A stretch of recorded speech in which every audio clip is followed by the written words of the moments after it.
I would tell you guys about what I did on the Disney College program. I worked in merchandise, and I want to tell you about what my role is like. But first, I'm gonna need some help. It's Gloria! Hi! So Gloria is here with me. We are filming in my room here at Animal Kingdom Lodge, and we're gonna tell you about what the merchandise role is like. So we worked at Disney Springs, formerly known as Downtown Disney, and we worked in Zone 1, which consisted of pin traders, Trendy, the Marketplace Co-op, and at the time, carts and strollers, which is no longer there. So basically, before we start, I want to tell you guys that what we're about to say is according to our knowledge and our experience of the Disney College program. Things change. Disney is a fast-moving company. Things change, and this is solely in our experience, and everyone has a different experience. So, without further ado, let's hop into this video! Let's go! So we're gonna just give you an overview of what merchandise is. So basically you are going to be working in the stores for the most part, and you're selling merchandise. So it could also be working in the confectionery, like on Main Street, or it could be working at carts and strollers like we did. Carts is basically like if you see somebody like sit outside with like a stand and they're selling like one thing. You also have the glow cart, which they sell like on Main Street at night, or at Fantasmic. And then stroller rentals is also a part of that. So strollers, wheelchairs, ECVs. Another part of it was like the balloons on Main Street. That's also considered is considered merchandise. The end of the line when you get off a ride, if there are people there like that you can get your like that show you your picture, those are also merchandise. Also, you have at Dinoland, you have the carnival games. That's also considered merchandise. And so when you get merchandise, if you get merchandise as your role, there are so many things that you can do. Generally, when you work in merchandise, you don't just work at one location. So like we said, we worked in a zone. So they're normally zones that they're divided into, and you have several stores / carts or just different parts that you work part of. So we worked Trendy, Co-op, Pin Traders, Stroller Wheelchair Rental, and you worked carts before they got rid of it when I came. And you're gonna stay at one area for that day. For example, I would get my schedule and say, today you're working in Trendy. And just for that entire day, I would just stay in Trendy. So what's really, really cool about merchandise compared to other roles, because merchandise is that you can pick up shifts basically anywhere. I worked on Main Street, I worked in the Mombasa, at Animal Kingdom Lodge, I worked in the America Pavilion, I worked on Hollywood Boulevard, the front of the World Showcase called the Towers, Tatooine Traders, the Muppet Store, the 100 Acre Goods Store in Fantasyland, Pirates of the Caribbean Store, the Days of Christmas Store. Yeah, in that picture, just saying, the costume didn't fit me, it was 4 times too big. Because basically, for merchandise, if you have the skills to sell stuff, you have the proper skills to work the register, you can sell stuff, you can basically pick up anywhere, which is really cool versus like attractions. It's kind of a safety thing. If you can't pick up, if you work at Space Mountain, you can't pick up a Big Thunder because you don't really know how to work the controls, and that's kind of a safety issue. So now we're going to talk about what training is like. Training will look different in every single location, but generally you will have one day, like the very first day, it's in Zone 1, it was called Tier 1, and Tier 1 you basically just walked around your location and they basically just taught you the 4 keys, which are safety, courtesy, show, and efficiency. They taught you that, and you kind of just like get to know your area. And for Tier 2, which was for us was called Our Town, which we basically got to know Disney Springs and the story behind Disney Springs, and especially when I started it was Downtown Disney, and so we were in a huge transition period. And I know they do it in each location. You have a day of training where you are strictly learning about where you're going to be and the story behind where you're going to be. And then Tier 3 and Tier 4 for us was just we worked on the register, we learned how to do all that, we learned just the procedures of your location, whatever that may be. It's kind of nerve-wracking, but you will have a trainer that will be there for you and and help you along the way. And also, you'll have earning your ears on your name tag, and so people will know, like guests that come up will know, like, hey, they're in training, and that's why they do that, so that they don't expect you to be 110% on your game. So basically, there are different kind of stations in your location. So for example, there was register 1, 2, 3. There's something called merchantainer.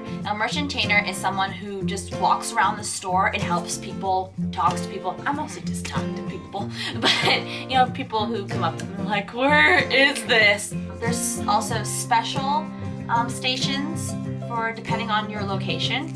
So for example, at the Marketplace Co-op, we had the Pandora table where we would sell Pandora. So that was very specific to location and just all the rags on your location. There's also stocking. So you'd be coming from the back and stocking things. Now stocking depends on location. Some people are stocking for the entire day, and that's their kind of shift they have, is stocking for the entire day. Some locations are small enough, like ours was, that it's just part of the rotation, that sometimes for about an hour or so you're stocking. So let's talk about HOH. So HOH is the heart of the house. You get assigned it in your schedule. You will see HOH in your schedule when you get your schedule. You don't do anything else. You don't go to register. You don't go merchantain. No, you're strictly stocking all day. And so generally in our location, heart of house was strictly, really for the most of our program was in the morning. And so you would get there at 6 a.m. and you would just get the store show ready and stock the store and help people. You unbox everything that bunch ships of boxes in. that get ships in. This is all before opening. Right, all before. And then you'll stock the floor, aka you'll stock like everything that a guest sees, and then you'll move everything backstage and you will stock backstage. But I had a friend that HOH for them was all the time. And I know a lot of locations that's what, like, it's floor stock is their whole shift. It's not, that would be back of house, not front of house. Like for example, really depends on how big your place is. I know that, for example, when I worked on Main Street, some people just worked HOH the entire time. They have a lot of places have a special costume for it too. That's also part of training. One of your days on training, you're gonna have something called HOH training, and you'll be trained on how to stock, how to properly unload boxes, where stuff goes, How to put on ink tags, and how to label stuff. So now we're gonna go into what a normal day is like. I would say a normal, typical day was getting there, and normally get there early. Get there like half an hour early. That's what I would do. Yeah. So hopefully you already have your costume. Sometimes people get their costume before they go to work. You can change into your costume backstage or before, and then you walk backstage, clock in, and then you found out where you're being sent to. So for example, I clock in, like, you're going to register 1. So I go up to register 1.